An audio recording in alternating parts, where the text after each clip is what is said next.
Imagine the silence of a medieval cellar, its air thick with the scent of earth and dust.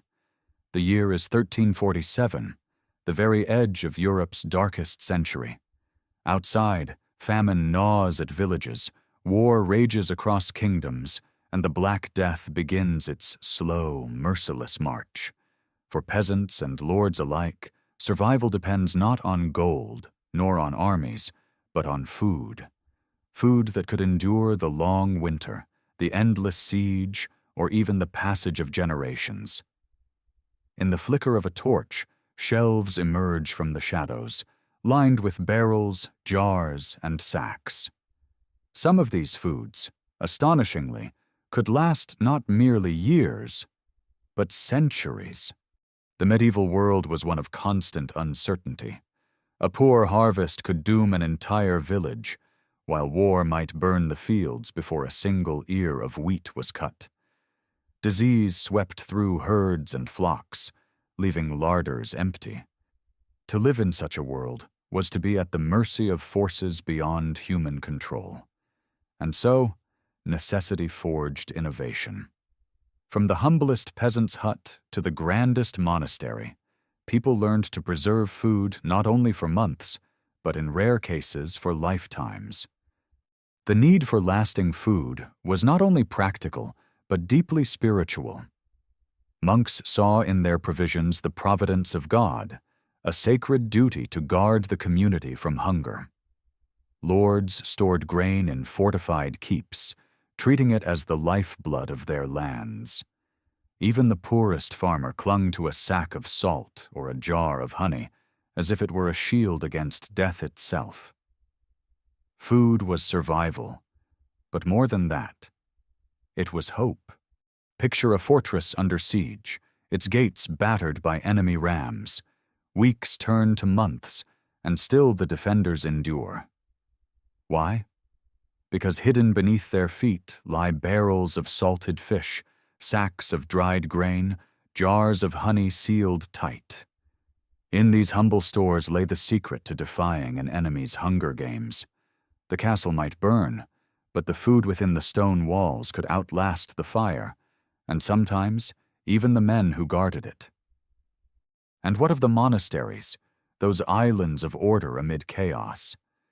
Within their cold stone cellars, monks kept treasures not of silver or gold, but of cheese hard as stone, wine dark as blood, grains sealed in clay. They copied manuscripts in candlelight, but they also guarded humanity's food security. Their knowledge of preservation was as holy as their prayers.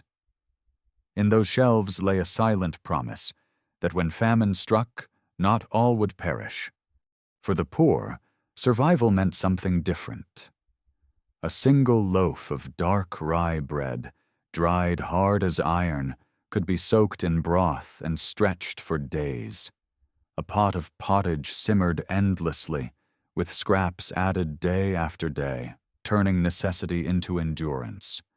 Their food might not have been abundant, but what little they had, they made last.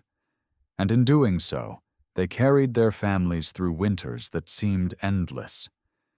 The miracle of these foods lies not only in their endurance, but in their defiance of time itself. Honey sealed in clay, grain hidden deep underground, salted meats locked away in barrels. All of these could, under the right conditions, remain edible for 100 years or more. To a medieval villager, this was not merely convenience. It was the thin line between life and death, between despair and survival. So tonight, we step into that shadowed cellar. We light our torch and examine 15 foods that laughed in the face of time, that outlived plagues and wars, that gave strength to kings and comfort to peasants. 15 foods of the medieval world that could last 100 years without spoiling. Their story is not just one of hunger, but of resilience, ingenuity, and the timeless struggle of humanity against the darkness of its age. In the medieval world, no substance was more coveted, more fought over, and more essential to survival than salt. To us today, it seems common, sprinkled without thought upon every meal.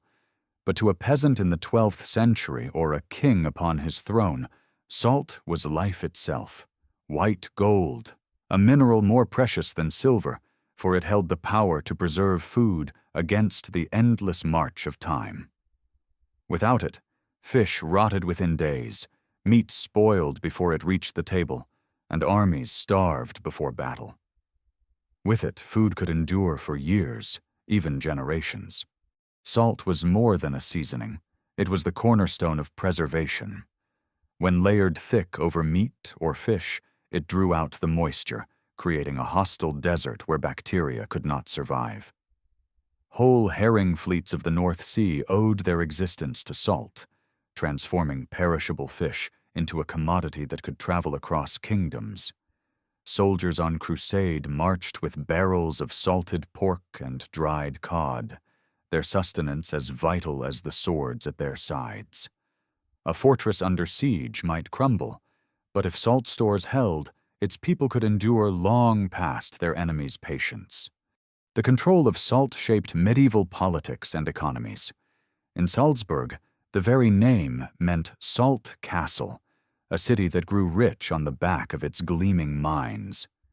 In France, the hated gabelle, a royal tax on salt, filled the coffers of kings, but starved the poor, sparking unrest that would smolder for centuries.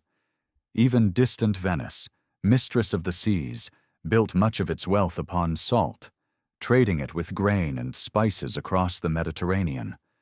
To possess salt was to command power. To lack it was to invite ruin. But salt was more than commerce. It was culture. At the medieval table, placement near the salt cellar marked status. Nobles sat above the salt, closest to this prized treasure, while peasants and lesser guests found themselves below the salt, reminded of their place in the hierarchy. Salt was offered at weddings and baptisms, its purity symbolizing life's preservation. Even in religious ritual, salt carried sacred weight, representing incorruptibility and eternal covenant. Imagine the dark vaults beneath a monastery, where monks tended not only books and relics, but barrels of salted fish, pork, and cheese. These provisions, glistening with crystals, could last decades if untouched. To those who guarded them, they were not mere food. They were hope itself, insurance against famine and plague. One might starve in the fields above, but within the abbey walls lay salvation, sealed in salt. Stories tell of salt caravans stretching across deserts, mules and camels laden with slabs of white treasure. In West Africa, blocks of salt were worth their weight in gold. In Europe, worth their weight in survival. Medieval armies did not march only on courage or steel. They marched on salt. An army without salted provisions was an army already defeated, undone not by swords, but by hunger and decay. Even in death, salt held sway. Bodies could be preserved in brine, and fishers in northern seas often remarked that salted cod outlasted the very ships that carried it. Entire generations might pass, and still, when the barrel was opened, the flesh within would be edible. Perhaps tough, perhaps dry, but still nourishment, still life. In a world where time devoured all, salt stood as humanity's ally, a crystalline bulwark against rot. Thus salt was not simply a mineral of the earth. It was the quiet conqueror of death, the unseen knight that kept hunger at bay. It bound together trade routes, crowned kings with wealth, and gave peasants a fighting chance against the cruel hand of famine. It was white gold, eternal gold, the simplest and most enduring of the foods that could outlive even the centuries. And so, in the tale of survival, salt stands first, a shining relic of endurance in the shadow of the Middle Ages. In the dim candlelight of a medieval monastery, a monk lifts the lid of a clay jar sealed with wax. Inside glimmers a golden treasure, thick, fragrant honey, as bright and untouched as the day it was harvested. Weeks may have passed, or years, but the honey remains unchanged, a pool of liquid sunlight immune to the passing of time. In the Middle Ages, honey was more than sweetness. It was a miracle, a food that defied decay, and a symbol of divine providence. Honey's secret lay in its very nature. Its high sugar content created an environment too hostile for bacteria, while its acidity kept rot at bay. Unlike meat that spoiled in days, or bread that turned hard within a week, honey endured. Indeed, jars of honey discovered in the tombs of Egyptian pharaohs, sealed for over 3,000 years, were found still edible. Medieval people knew this, or at least sensed it, and treasured honey as one of the rare gifts that seemed truly eternal. To them, it was not just food, but a glimpse of the incorruptible. Across Europe, bees were cherished as sacred creatures. Monks tended hives in abbey gardens, their buzzing considered a divine chorus that accompanied prayer. Honey was collected not only for eating, but for healing. It was spread on wounds as a natural antiseptic, mixed into herbal remedies, or dissolved in mead, the golden drink that lifted spirits and eased pain. In a world where doctors bled their patients and disease was often incurable, honey offered real, tangible relief. For peasants, honey was a rare luxury. Sugar, imported at exorbitant prices from the East, was beyond their reach. But honey, if one dared to risk the sting of wild bees or could barter with a local beekeeper, was attainable. A spoonful stirred into pottage or drizzled on bread transformed the harsh monotony of daily fare into something near heavenly. At feasts, nobles demanded honey-glazed meats, candied fruits, and sweet pastries that displayed wealth and refinement. It sweetened not just the tongue, but life itself. Honey was also bound to ritual and belief. In Christian liturgy, it symbolized the sweetness of Christ's word. It was offered at weddings as a blessing of fertility and abundance. Mead, the honey wine of the North, flowed in the halls of warriors, where it bound communities in loyalty and song. Even in superstition, honey held sway. Some believed bees carried the souls of the dead, and that hives must be told of their master's passing, lest they depart in sorrow. But its greatest power remained its immortality. Unlike grain that might sprout or spoil, unlike salted meat that grew hard with age, honey could rest undisturbed for centuries and still nourish. Imagine a famine-stricken village, its stores of bread long consumed, its salted fish dwindling. A forgotten jar of honey uncovered in a cellar might mean survival for a child, life bought by the patience of bees. Its golden glow became, in such moments, the glow of salvation itself.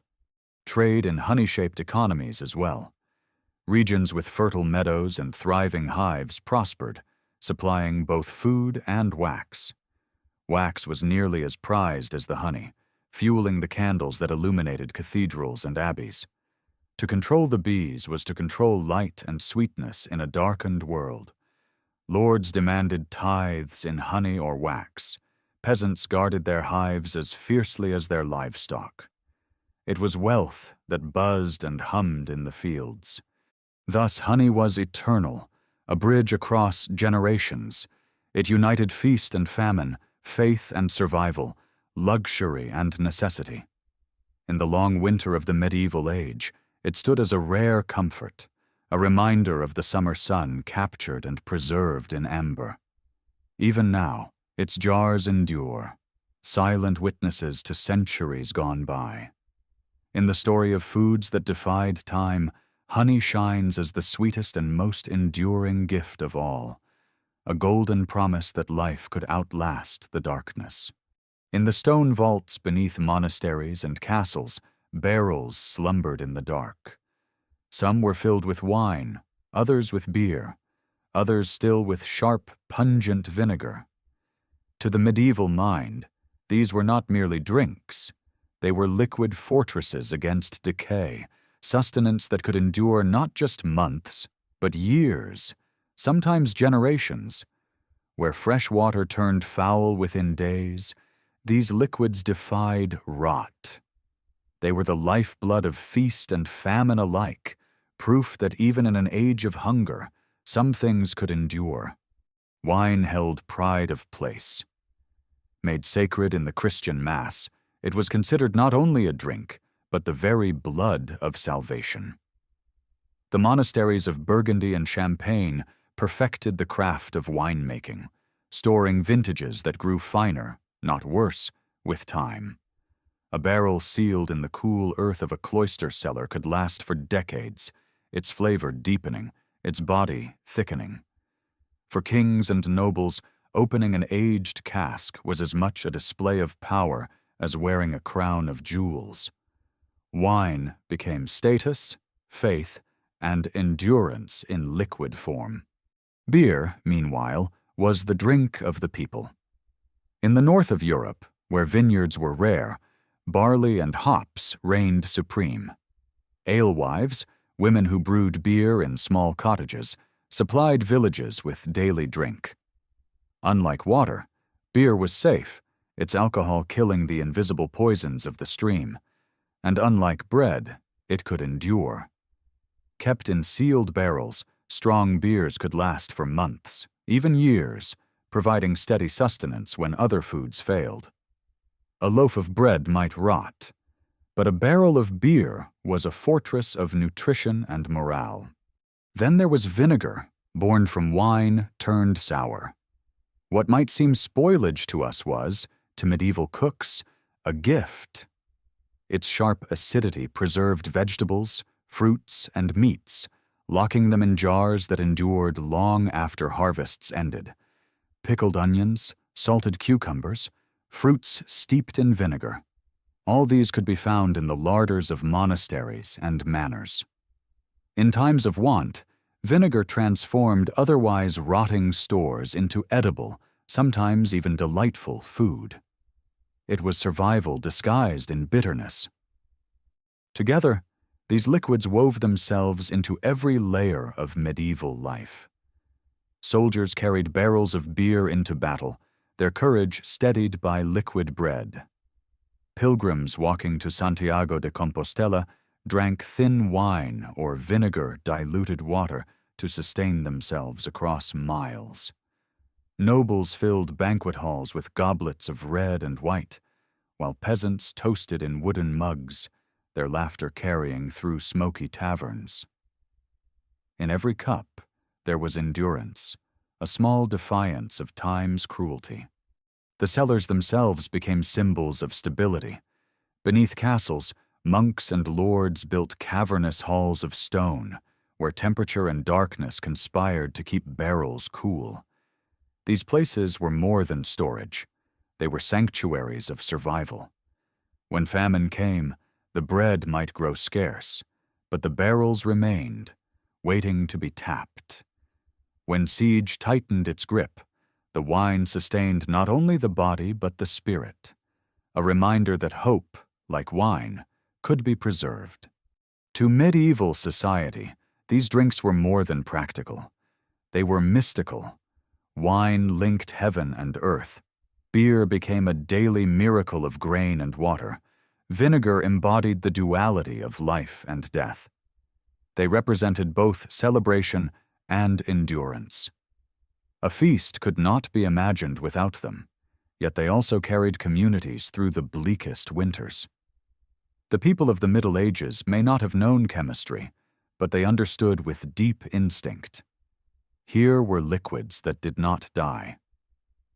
And so, through centuries, barrels of wine, beer, and vinegar stood as silent witnesses, They endured the rise and fall of kings, the passing of plagues, the shifting of borders.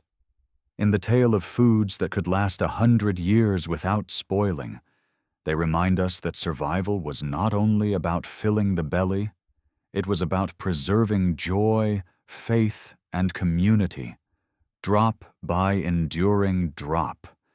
Deep beneath the floors of castles and monasteries, in cellars cool and dry, there lay the most precious treasure of the medieval world.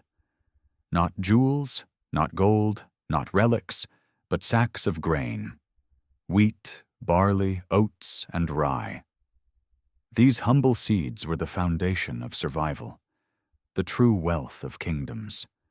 Without them, no army could march, no family could endure, no city could thrive.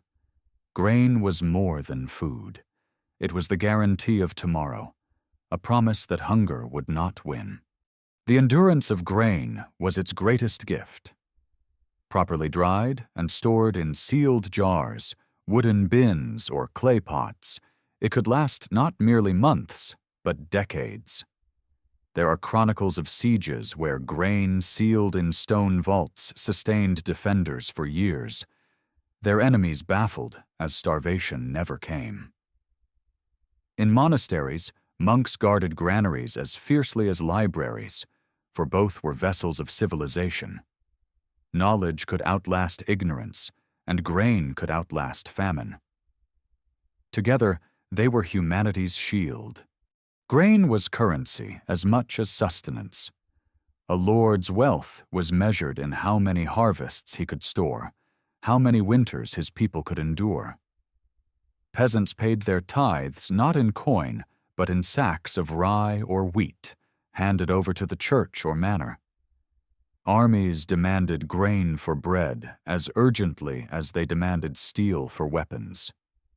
In times of war, burning fields was as devastating as defeating soldiers, for to destroy the harvest was to destroy hope itself. Bread, born of grain, was life. To medieval people, bread was more than a staple. It was a symbol of existence itself. "Give us this day our daily bread" was not a metaphor. It was a desperate prayer. Without grain, there was no bread, and without bread, there was no survival.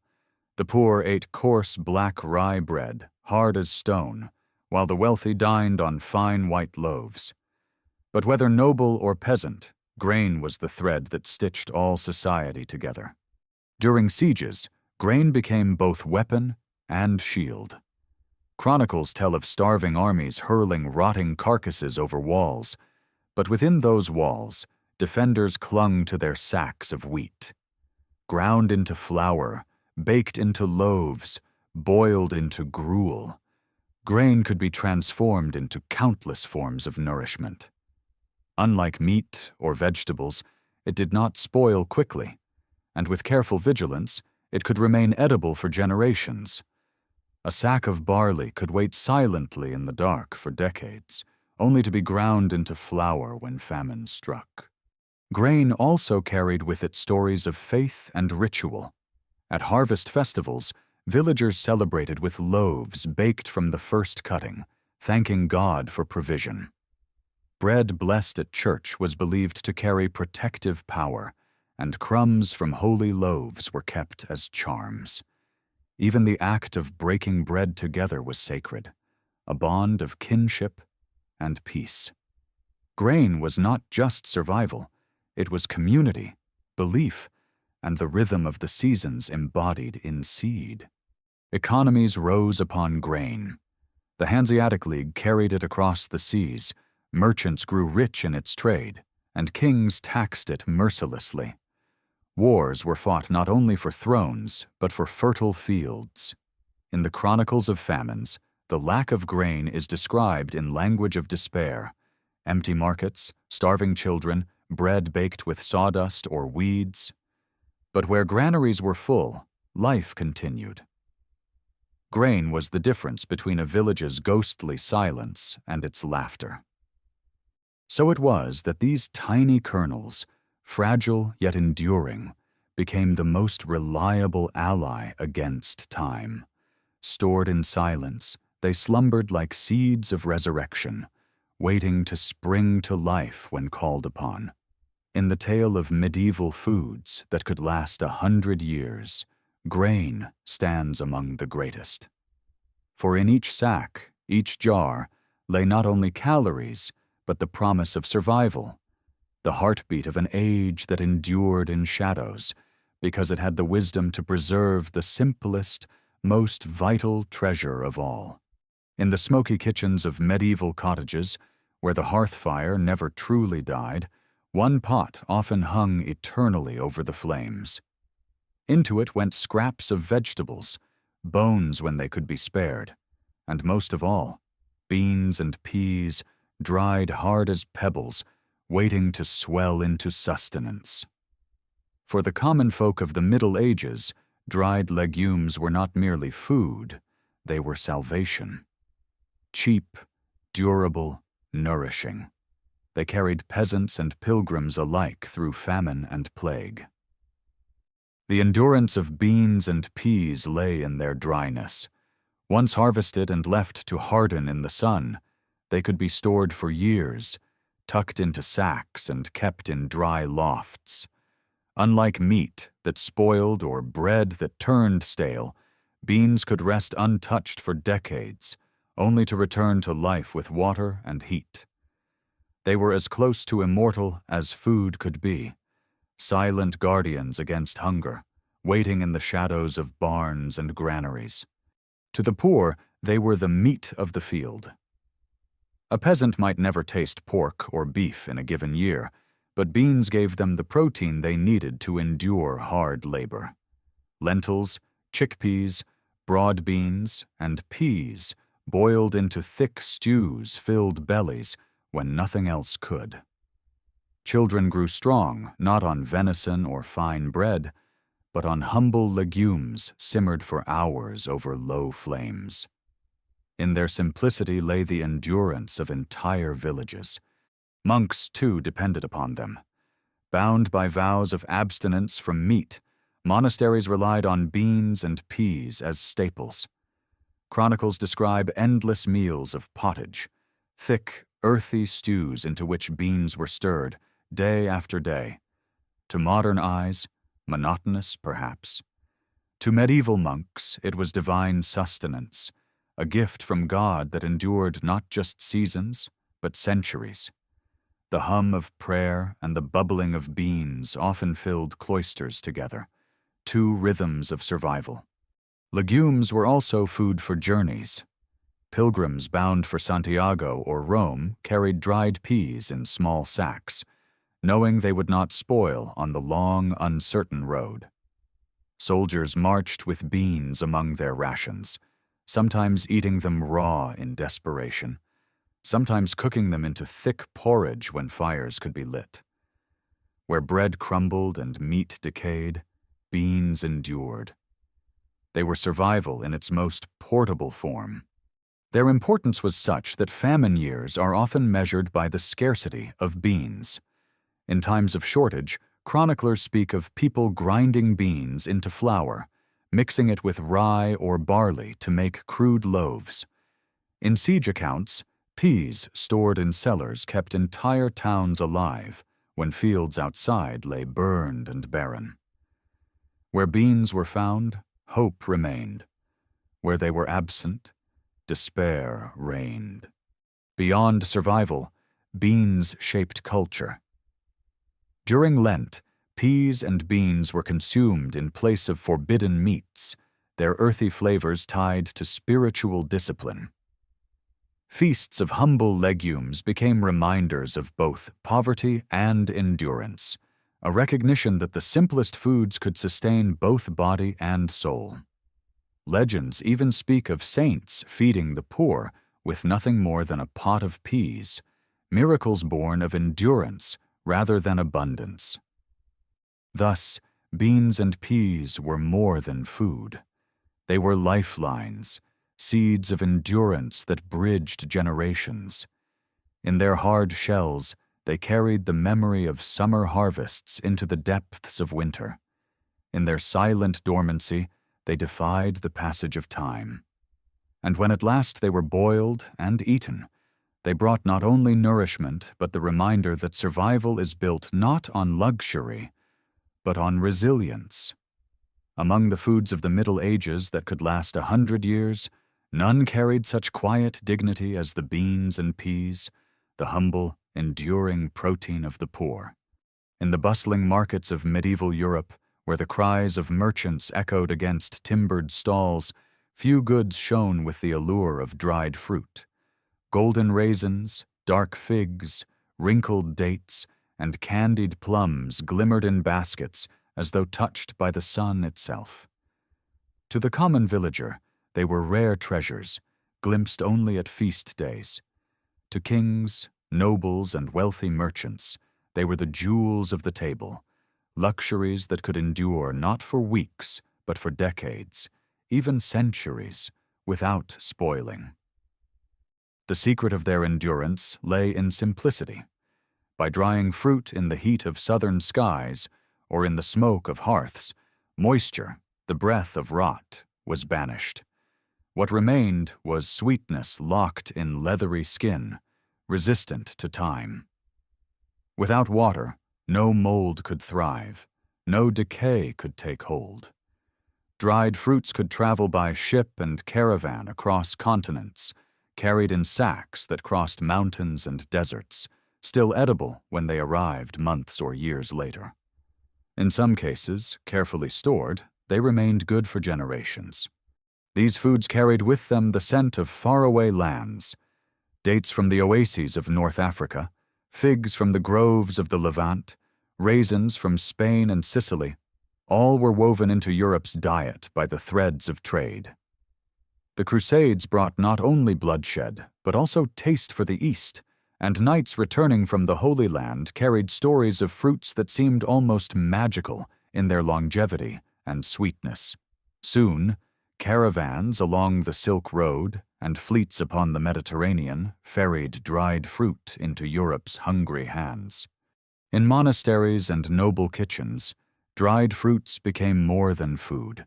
They became symbols of refinement. Cooks folded raisins into breads baked for feast days, or simmered figs in honeyed wine for noble banquets. They were ground into sauces that accompanied roasted venison or spiced pork, blending sweet with savory in ways that dazzled medieval palates. For peasants who lived on coarse rye bread and cabbage, such flavors belonged to a different world, glimpsed only when lords opened their tables at Christmas or Easter. Dried fruit also served a holy purpose. During Lent, when meat, eggs, and dairy were forbidden, figs and raisins sweetened the monotony of grain porridges. Pilgrims carried small pouches of dried fruit as both food and offering, gifts at shrines along the road. To taste a fig on the road to Santiago was not merely to eat. It was to partake in something both exotic and sacred, a reminder of Christ's own land where such fruits grew in abundance. Their endurance made them indispensable in times of scarcity. Chronicles tell of villages surviving harsh winters on little more than sacks of raisins and nuts hidden in monastery vaults. Soldiers marching to distant wars found strength in handfuls of dried fruit, compact energy that needed no fire to prepare. Even in sieges, when grain grew scarce, dried fruits could revive the spirit, a burst of sweetness in the shadow of despair. But they were not only food, they were wealth. Ships from Genoa and Venice carried dried fruits across the Mediterranean, their holds laden with goods worth more than silver. Merchants grew rich on this trade, nobles filled their treasuries with it, and markets thrummed with desire for foods that promised both taste and endurance. Dried fruit was not just sustenance, it was a commodity that bound Europe to the wider world. And so, in the story of foods that defied decay, dried fruits hold a place both humble and exalted. They were sweetness captured, summer preserved in leathery skins, treasures that turned famine into feasts and poverty into brief moments of joy. They lasted beyond seasons, beyond borders, sometimes beyond lifetimes. To bite into a raisin in a medieval hall was to taste the sun of distant lands, and to know that, in the struggle against hunger, even the smallest fruit could become eternal. In the cloistered silence of medieval monasteries, where chants echoed through stone corridors, another kind of miracle was unfolding in the cool cellars below. Here, monks tended wheels of cheese so hard they could outlast the men who made them, and crocks of butter salted so heavily they gleamed like white stone. To the medieval world, these were treasures no less valuable than relics of saints, foods that resisted the decay of time, nourishment that could last not just years, but generations. Cheese was the crowning jewel of preservation. While soft cheeses spoiled within days, the hard, aged wheels crafted in abbeys and villages were different. Parmesan in Italy, for instance, was already famed in the Middle Ages for its astonishing longevity. Hardened to the density of stone, it could be stored for decades, still edible when broken open. These wheels traveled across borders, carried on carts or ships, feeding armies and enriching merchants. Monks who perfected the craft considered cheese-making a sacred duty, transforming milk, a fleeting gift, into something almost eternal. Butter, too, found its immortality through salt. Fresh butter spoiled within weeks, but when churned and packed with generous layers of salt, it became something new, a food that could last for months, even years. In colder climates, salted butter was so durable it might be buried in the ground or kept in barrels, remaining edible for generations. In Ireland, archaeologists have uncovered ancient butter buried in bogs, preserved for centuries, still recognizable as food. In the Middle Ages, such practices ensured that even the leanest winters held a store of fat and flavor. In monasteries, cheese and butter became wealth as much as sustenance.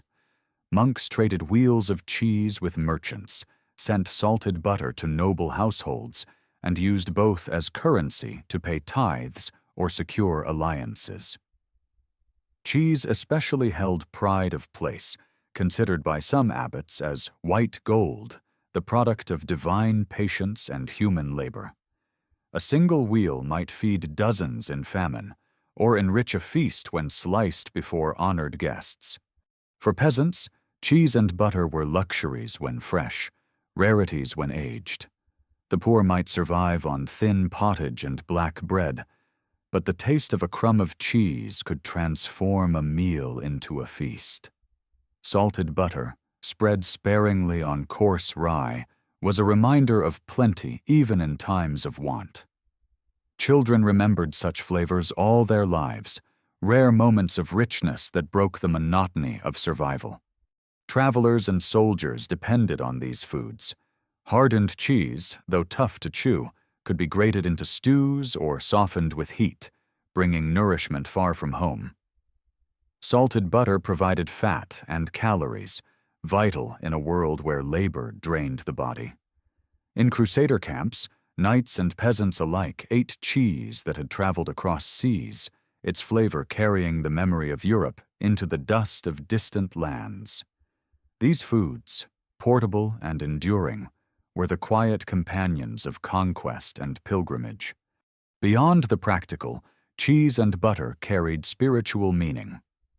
Cheese was often served in monasteries during fasts, a substitute for meat forbidden by rule. Butter, in some regions, was so central to life that exemptions were sold by the church to allow its use during Lent, filling church coffers while feeding the faithful. To eat these foods was not only to survive, but to navigate the delicate balance between necessity, faith, and indulgence. Thus, cheese and salted butter became part of Europe's enduring heritage, foods that could outlive the very people who made them. In their hardness and saltiness, they embodied resilience, the ability to endure famine, siege, and the long winters of history. Wheels of cheese stacked like treasure, crocks of butter buried in earth. These were the hidden wealth of the Middle Ages, white gold that gleamed long after feasts had ended and wars had passed. In the great story of foods that defied time, they stood as monuments of endurance, crafted by human hands, blessed by patience, and preserved against the darkness. Picture a medieval battlefield at dawn. The mist lifting over rows of weary soldiers, their armor dented, their banners tattered, their bodies craving strength. They did not begin the day with fresh bread or roasted meat, but with something far more enduring: strips of salted beef, hunks of dried pork, slabs of cod hard as wood. These were the true rations of war, foods forged by fire, smoke, and salt, meant to last not days, but decades. If grain was the backbone of survival, then dried meat and fish were the muscle, sustaining armies, travelers, and sailors in their endless struggles. The process was simple, yet miraculous. To preserve meat, peasants salted it until it gleamed white, then hung it in smokehouses where flames licked the air day after day. The smoke not only flavored the flesh, but sealed it against time, coating it in a protective layer. Fish, too, underwent transformation. Cod and herring were split, salted, and dried until they were stiff as boards. Once hardened, they became nearly immortal. When soaked in water and cooked, they returned to life, nourishing even a century after their preparation. Salted cod, in particular, became the lifeline of medieval Europe. From the frigid waters of the North Atlantic, fleets carried their cargoes to every port. It was said that a single barrel of salted fish could outlast the ship that bore it, feeding generations of sailors and villagers. In Catholic Europe, where meat was forbidden on fast days, fish took on holy importance. Dried herring and cod graced the tables of peasants and kings alike, binding religion to survival. In castles under siege, barrels of salted pork and dried fish were as vital as the stone walls themselves. When fresh supplies ran out and gardens withered under enemy fire, it was these hardened stores that kept defenders alive. Chronicles tell of towns enduring months, even years, because of the food hidden in their cellars.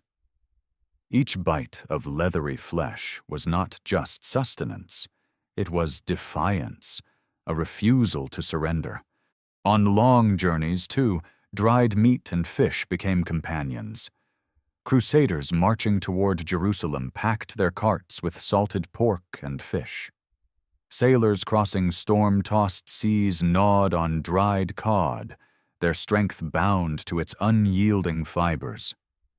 Pilgrims trudging to holy shrines carried strips of jerky-like beef in their pouches, food that needed no fire and no blessing but endurance. These foods carried warriors, wanderers, and seekers across the known world. For peasants, meat was rare, but when slaughter came, nothing was wasted. Families salted pork in great barrels, storing it for winter. Smokehouses filled entire villages with the rich scent of preservation, a communal ritual of survival. Even the poor, with luck and labor, could taste immortality in the form of smoked ham or dried fish, preserved for months or years. In those moments, preservation was not luxury, but equality, a chance for all to outlast hunger. Yet meat and fish were not only nourishment, they were symbols of strength and endurance. A feast of smoked venison declared wealth and power. A gift of salted fish signaled piety and prosperity. To send barrels of preserved flesh to allies was to offer not just food, but time itself, a gift that could last through war, famine, and winter. These foods were more than matter. They were strategy, politics, and survival woven into the fabric of history. Thus, in the great story of foods that defied time, dried meat and fish stand as warriors themselves, unyielding, enduring, as tough as the men and women who consumed them. They marched with armies, sailed with fleets, prayed with pilgrims, and hid in the cellars of besieged castles. In every strip of salted flesh, every board of dried cod, there was the promise that humanity would endure, not through glory or gold, but through the stubborn, preserved strength of food that refused to die. In the dim light of history, the Middle Ages appear to us as an age of hardship, famine, and uncertainty. Yet beneath the shadows, there endured a quiet triumph, the miracle of preservation. From salt that gleamed like white treasure, to honey golden as captured sunlight, to hardened wheels of cheese and barrels of salted cod. These were the unsung heroes of survival. They were not jewels in crowns or relics upon altars, but food that outlived hunger, faith that outlasted despair. These enduring foods shaped more than diets. They shaped civilizations. They enabled armies to march across continents, fueled pilgrims on their sacred journeys, and allowed besieged cities to endure long after hope might otherwise have withered. In them was stored not merely nutrition, but resilience. A fortress might fall without them, a monastery might starve without them, and a family might perish without the humble jar, sack, or barrel hidden away. These foods were the bedrock upon which life continued when all else seemed lost. The endurance of such foods was a form of time travel. Imagine a jar of honey sealed in the 12th century, rediscovered centuries later, still sweet upon the tongue, or a wheel of Parmesan, hardened like stone, shaved into soup long after the hands that crafted it had turned to dust. In such foods, the medieval people found a kind of immortality, a promise that their labor could echo across generations. What other relics of their lives could boast the same defiance of time? The legacy of these foods endures in our own kitchens. Salt still lines our shelves, honey glows in our cupboards, dried beans fill jars, and hard cheeses rest in markets as though waiting for the centuries to pass. Even dried fish and salted meats remain staples in corners of the world, echoes of the same struggle that guided medieval survival.